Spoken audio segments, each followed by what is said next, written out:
button, right? You generally get a red dot, but nothing has come. Yeah. There it is now, sir. Yeah. Yeah. So it looks like for the benefit of others, we have to quickly summarize what we have done. How many are we in all? I mean, how many are missing? Are we 75? I mean, 75 or the batch has fewer students? We are right now 40. So, okay, no problem. So basically what I have done until now is now that we have started to record, what I've done till now is to tell you the weightages of the various exams or tests that we are going to have. Very simple distribution. The grading will be relative. Okay. Minor has 30 out of 100. But I don't know whether if it's an online test, whether it will be 1 hour or 45 minutes, perhaps. Whatever, it's up to me. I don't know how many questions we will have. Um, and major will be 40 points. So that's 40 on, that's 70 out of 100. And the remaining 30, one possibility was assignments, but I didn't think it makes much sense because how many times are we going to test you the same way? So it had to be something different. So I said that there should be a group of say 6 students. I'm assuming 60 students, so 10 groups.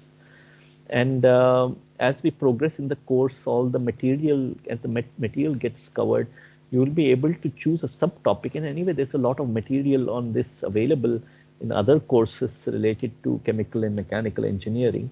So you can have a topic, you can decide on a topic, 6 of you together, and make a decide what you're going to present, how you're going to develop it, and you're going to present it to the group.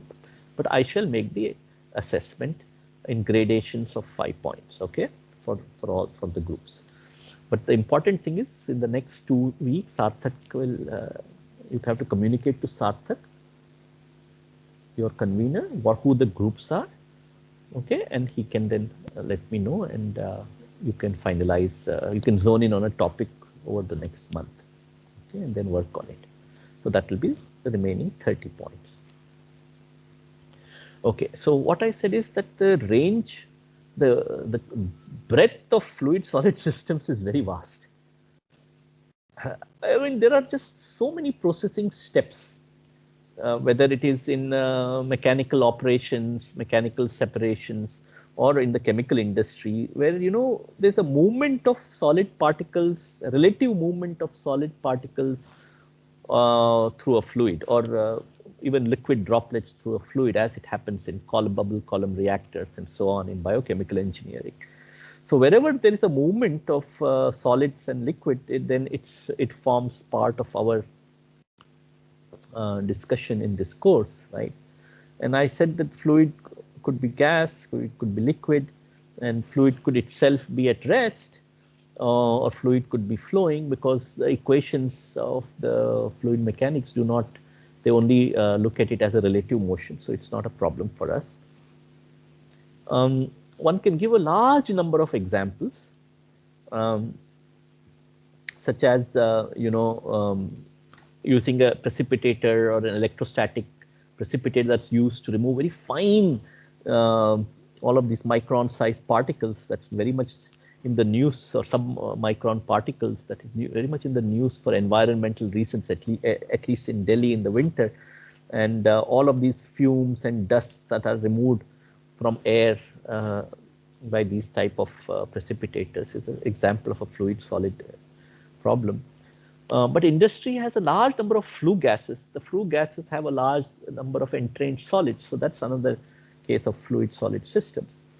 Then Professor Sri Krishnan type of thing that he does in wastewater engineering. We won't get too much time to do sedimenters and all. But there are all these huge 1 million tons per day that remove solids from liquid waste. I mean, And that is another example in wastewater treatment, and which civil engineers also are involved in. Um, then, as I said, waste gas from acids, you know, acid plants, a lot of waste gases come, and there are a lot of mists which have solids from acids, and we need to recover them. That's another example of fluid particle mechanics, right?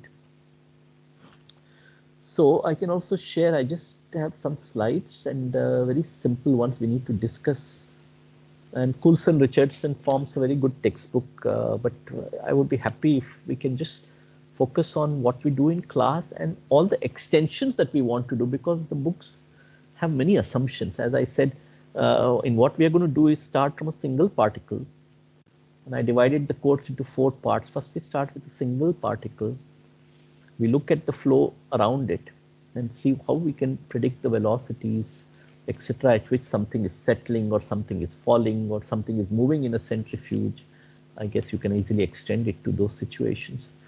Uh, Nonetheless, we want to go beyond what we know until now, which has I wanted to discuss that starting tomorrow. That there are a large number of assumptions. One I just mentioned, that is that the particles are solid spheres, and what if the particle is not a sphere? Then the equations that at least we had written in high school are not strictly speaking valid. So how do we go away from to an irregular shape, for instance? Much harder question. Okay. However, for a single particle, that's what I want to show over the next 2 weeks. We can actually solve this exactly. Okay. So that's the first part of the course. Then we move on to other applications. We can frame all of this in terms of Darcy's law of fluid particle mechanics, which is the basis on so many things build on basic Darcy's law.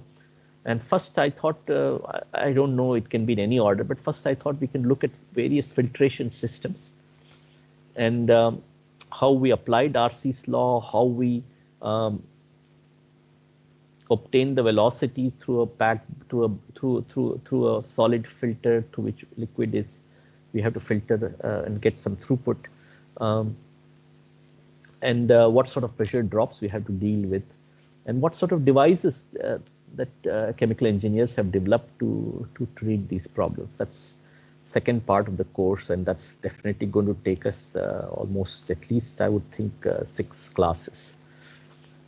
There's a lot more material, and I mean, maybe one of you can, one of the groups can do this in the project if they want. I mean, it's up to them. I'm not saying you have to develop new information, but I just want to show that a lot of things can go beyond what is there in the standard books like Coulson and Richards. Um, so that's the application of filtration. Then there's a whole very large application which can be the basis of a full course itself. Application to bed of solids. Okay, the beds can be of so many kinds in chemical engineering and in various reactors. They could be packed beds, they could be expanded beds. Then we can have a fluidized bed in which we can even carry out chemical reactions or a combustion or any heterogeneous catalysis type of thing, which um, developments of catalysts, what they put in cars and so on, would need to do. Um, so that's a huge application to various beds of solids which are packed or fluidized, as the case may be. So that's the third part. Then the curriculum also says that I mean, it spends a lot of time on centrifuges. Now, in general, personally, I've never thought that we should look at gravity separately and centrifugal force separately, but the curriculum says that we should do it. So let us see how we can do them together and yet give the various devices that have been developed by engineers. And here there are just so many. I mean, it's not just chemical engineering community, mechanical engineering community, but dairy industry also, which processes milk and so on, which needs to use centrifugation. So So there are all these large throughputs of uh, for various applications, and how we can scale these up. That's the last part of the course. Okay. So this is really, in a nutshell, what we did before we started recording the recording. Now, let me see if I can share screen.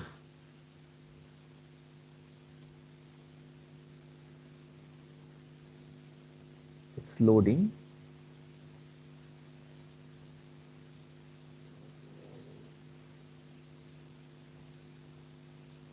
Now,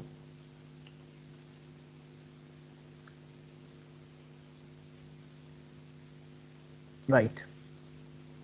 So, any type of, can you see it? Yes, right? Yes, sir. Okay, good. So, essentially, everything has to do with fluid mechanics, right? So, and there will be some external force that is acting on the solid particle, right?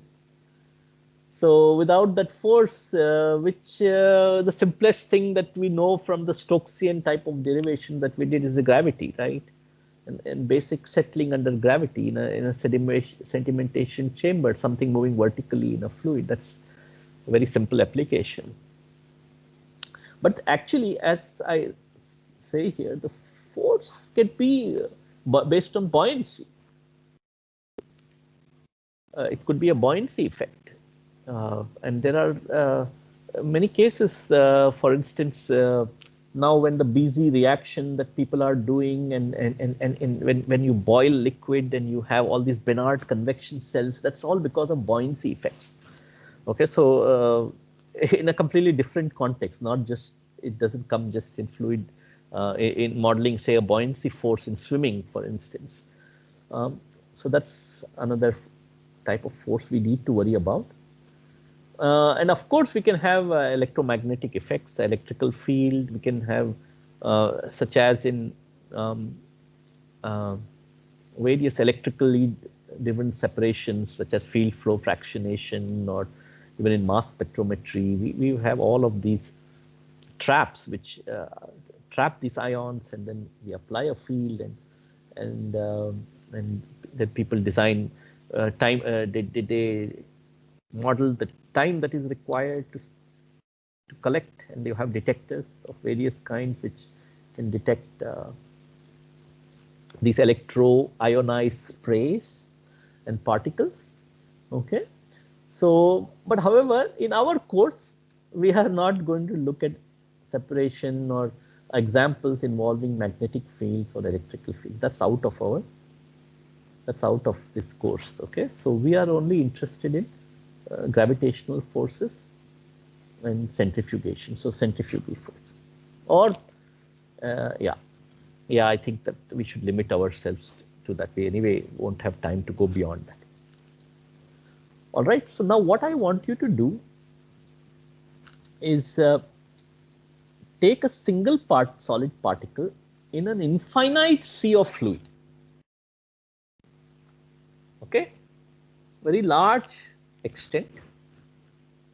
There is no second particle, no third, or a bed of particles. So there are no interactions of one particle with the other, which really helps because you can simplify the problem, and you only need to worry about what the field is doing. In our case, the gravitational field. Let's first start with gravity, because the original Stokesian expression was derived for gravitational forces. So we take that single particle in an infinite sea of fluid, and it is settling under gravity. So you can do the basic force balance. So why don't you identify the forces that are acting on it, draw a diagram, illustrate the directions in which those forces are acting. And then for this solid sphere, the spherical particle, where which is moving, which is in a very streamlined flow, okay, what I call creeping flow essentially, which is in creeping flow, where the streamlines, and then there's a certain definition for creeping flow. We need to do that. But the original Stokes derivation is only for creeping flow. Of course, we want to remove all these assumptions in future. But so can you take the particle as a sphere and look at all the forces acting on it, draw their directions, and do the mechanics for a single particle settling down and then reaching a terminal condition.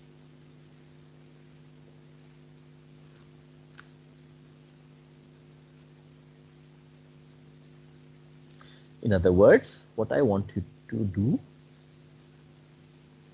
how do I go to the,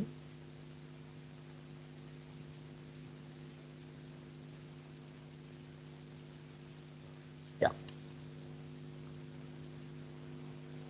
So these are the three forces that I want you to consider on that single solid particle in an infinite sea of fluid.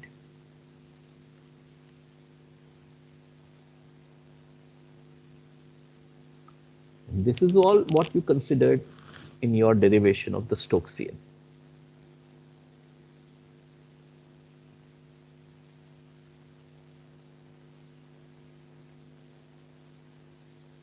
Okay, so take the particle. Now, I would like you to give symbols to these forces rather than the description that on the slide, which is in words.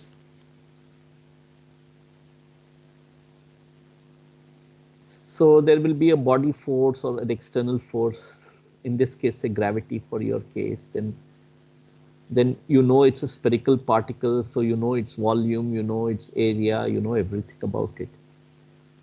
You should be able to model the buoyancy force that is acting opposite direction to the external force due to gravity.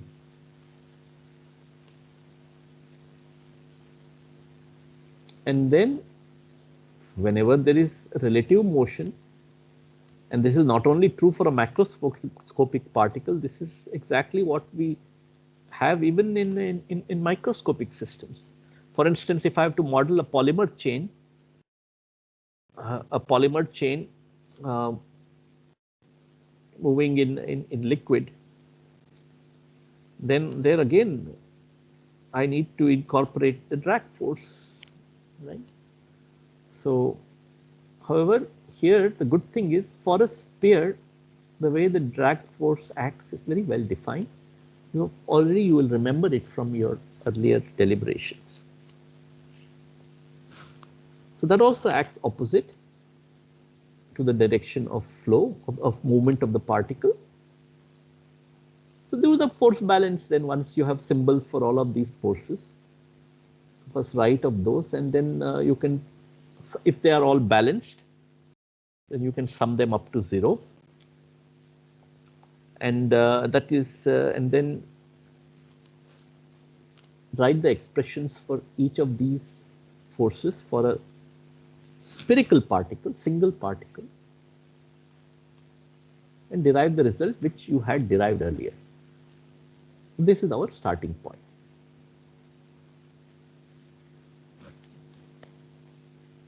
And then once you have done it, let me know what you get.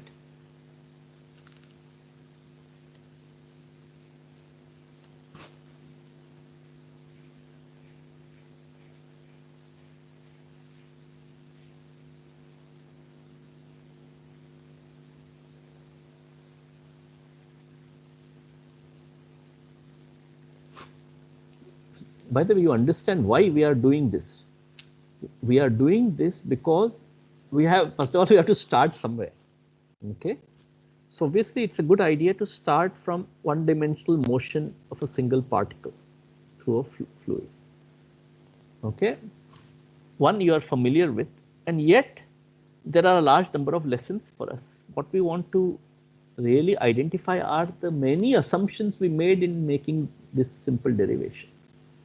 And then we have to think, once we lay down what those assumptions were, how we remove those, how we do away with those assumptions, a harder question.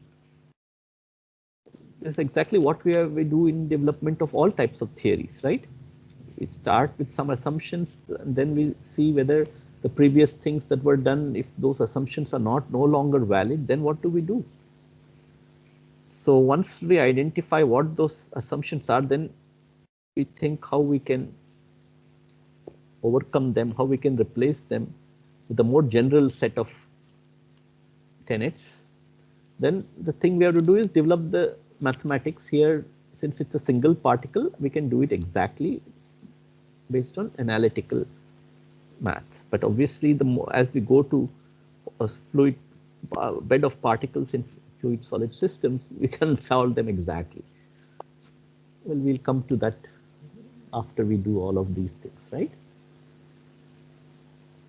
So that is why we are starting with this. So I want you to take the spherical particle, let its radius be r. Okay. You know the density of that particle, you know its volume, you know its surface area. If you have to worry about the buoyant force, you know the fluid's density also, so you can model the buoyancy force just as you have done. Now, then you have to worry about the drag. For a sphere in streamlined flow, you actually know this expression. I mean, so you're going to have this general thing. In general, the right hand side need not be zero. So E is the, in your case, the gravity force. B is the buoyant force on the spherical particle. D is the drag force. Equal to, for the moment, you're going to put it to zero, assuming that these are perfectly in balance, right? In other words, you have reached a terminal condition of constant velocity. So please derive me that.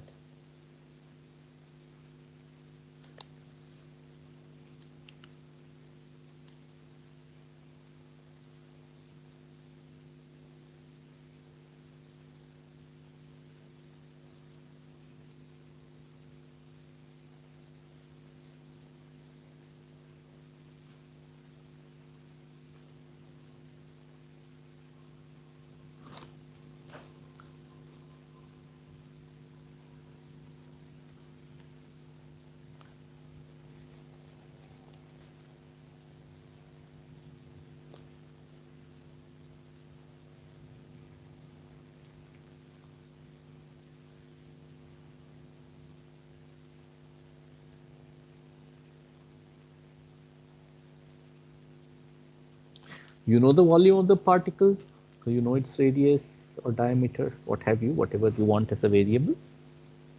You can find out its mass. So external force in gravity is very easy for you to find out.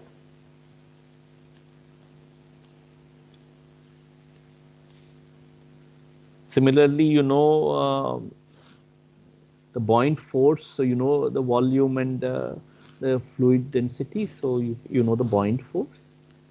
Now, for a sphere under the streaming flow conditions, streamlined flow that I discussed, that I mentioned, you know what the drag force looks like. What does the drag force depend on?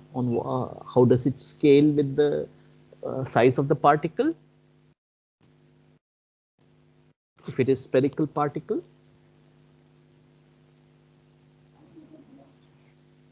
So linearly. exactly. So it's proportional to the diameter of the particle. So write that expression and put all these three together for Fe, Fb, Fd, and put them 0, and then solve for the Stokesian velocity that you get.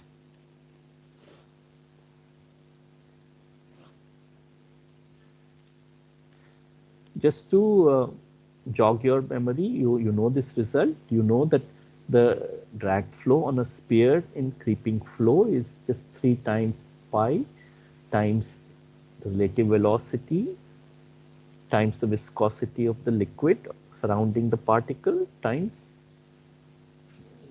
twice its radius of the particle, right?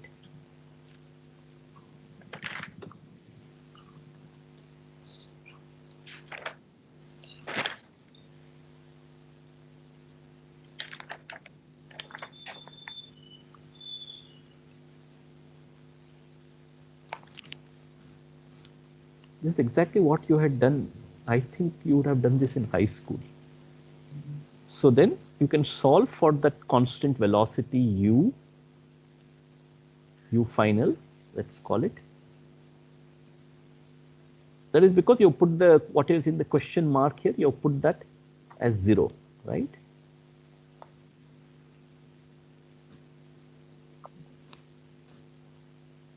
And what you should get for creeping flow on a sphere is the very famous Stokesian expression where this final condition velocity varies as square of the particle diameter, right?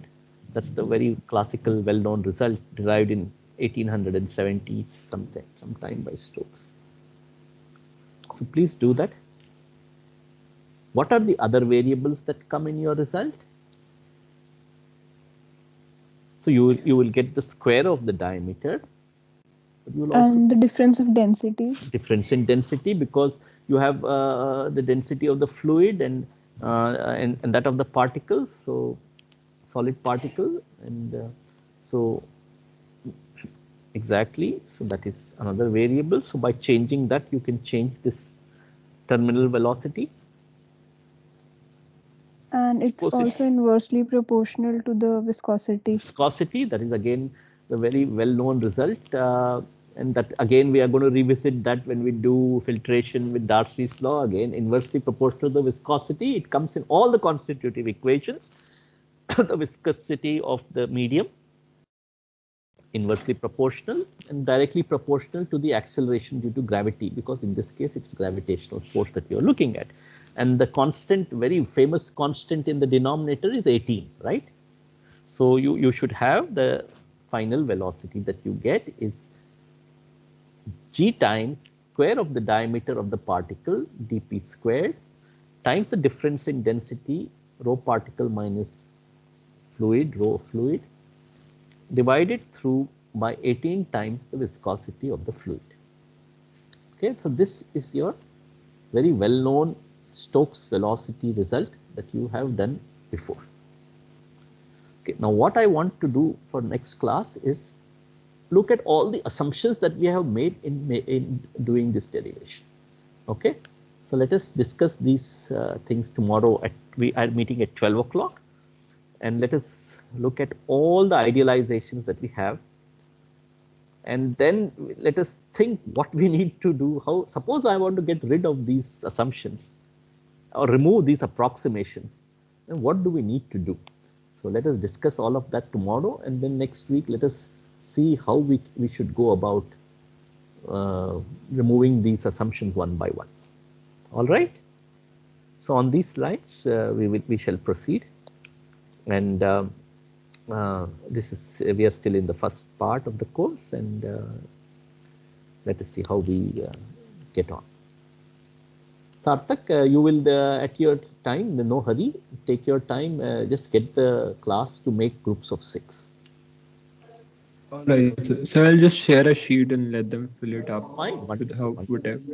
Wonderful. I mean, anyway, I know you all have dealt with you all before. That time you were all very raw and callow and young, like just out of first year. Now I'm sure you are all in pretty good space. I'm sure it will be no problem at all.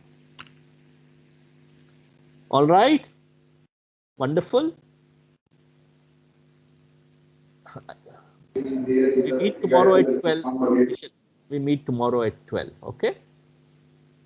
Thank you very much. Thank you, sir. Thank you, sir. Most welcome. Yeah. Thank you, sir. A pleasure.